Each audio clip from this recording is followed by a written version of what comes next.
Okay, so this is a video intended for A&P 1 students at SUNY Canton. I'm going to be walking through the muscles that you'll be responsible for on the coming test. There's going to be 3 videos in the series, a first one focusing on the torso, and a latter 2 focusing on the arm and leg.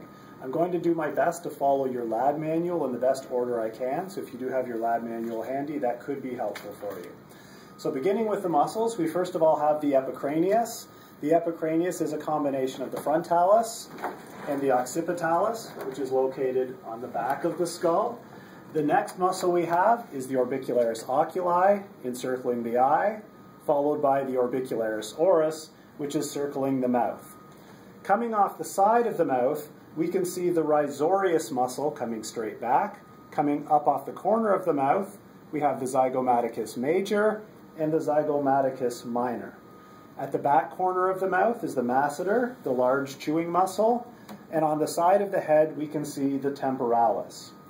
The next muscle we have is the buccinator. The buccinator is found deep to the risorius, or under the risorius. On the other side of the torso model, we can see the buccinator shown here with the risorius removed, so it's a little bit more obvious. The next 2 muscles we have are the pterygoid muscles. The pterygoid muscles for us are only found on the skull, and you can see the medial and lateral pterygoids located on the inside of our muscular skull model.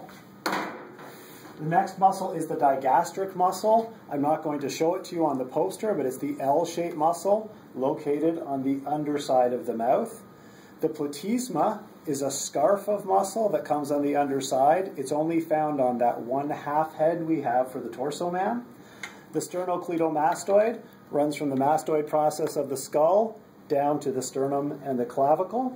We can see the sternohyoid coming from the hyoid bone down to the sternum, and the mylohyoid makes up the floor of the mouth, or the bottom of the mouth. The pharyngeal constrictors are located on the side of the pharynx here, deep to the sternocleidomastoid. We then have the 3 scalene muscles located on the front or side of the neck. We have the anterior scalene, the middle scalene, and the posterior scalene located further to the back. There are also 3 muscles on the back of the neck that you are responsible for. We have the semispinalis capitis, closest to the spine, the splenius capitis, this small wedge of muscle that you can see, and finally, the levator scapulae. Carrying on with the torso, the next muscles we have are the intercostal muscles. You'll note the intercostal muscles are divided by these small little divots, and we have the external intercostals towards the back of torso man, and the internal intercostals located more towards the front. The pectoralis major makes up the large muscle of the chest. If we remove the pectoralis major, we can now see the pectoralis minor. Somewhat in the armpit, we can see the serratus anterior, the shark's tooth muscle located in the armpit. The 6-pack, or front of the stomach, consists of the rectus abdominis. The fibers on the side that run down and in towards the midline are the external obliques. The fibers that run down and out away from the midline are the internal obliques.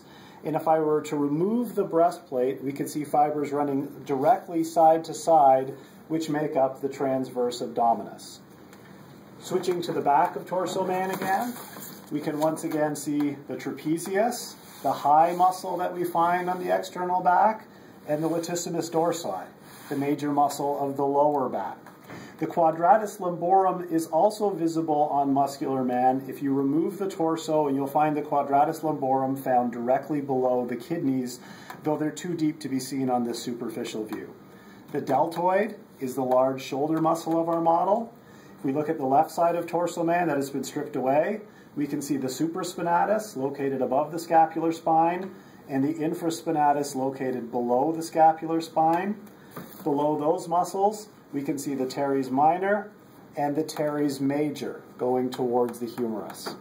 The subscapularis is found underneath the scapula, and I'll remind you in this video that you see it on the arm. I'll show it to you in the arm video. We can see the rhomboid muscles, the rhomboid minor connecting the scapula to the spine on top, and the rhomboid major found below. The erector spinae are a suite of muscles that run along parallel to the spine.